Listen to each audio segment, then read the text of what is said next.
রাজি? তারেক ভাইকে আপনারা বলবেন না?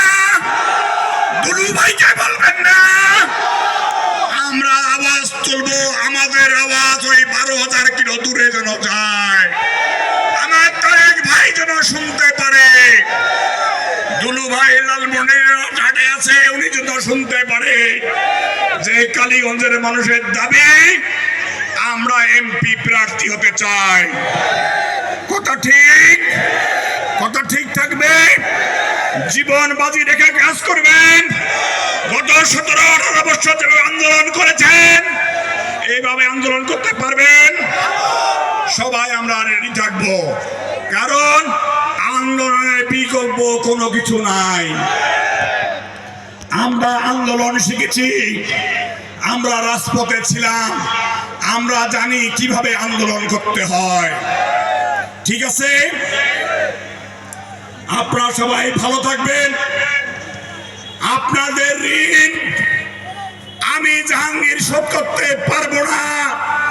আমি আপনাদেরকে 18 বছর বিভিন্ন ভাবে যখন যেখানে ডেকেছি আপনারা আমার সঙ্গে গিয়েছেন।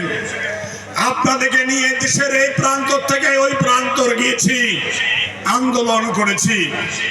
এই ফল ইনশাল্লাহ আপনারা আমার জন্য দোয়া করবেন, আমরা যেন আগামী নির্বাচনে অংশগ্রহণ করতে পারি। এবং একটি দল ইতিমধ্যে নানান কথাবার্তা বলছে, তারা যে কথা বলে এইসব কথা আমাদের মুখ দিয়া ভাষা আসবে না। এটা দেখবে কেন্দ্র কে কোন ভাষায় কথা বলছে। আমরা কি আর কোনো বক্তব্য বাড়াবো? আর কিছু বলতে হবে? আপনারা সবাই রাজি? ইনশাআল্লাহ নির্বাচন করব, ইনশাআল্লাহ।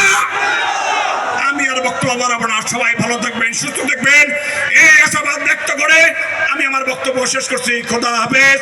বাংলাদেশ জিন্দাবাদ, বাংলাদেশ জাতীয়তাবাদী দল জিন্দাবাদ, দেশনেত্রী বেগম খালেদা জিয়া জিন্দাবাদ, তারুণ্যের অহংকার তারেক রহমান জিন্দাবাদ, শহীদ জিয়া অমর হোক।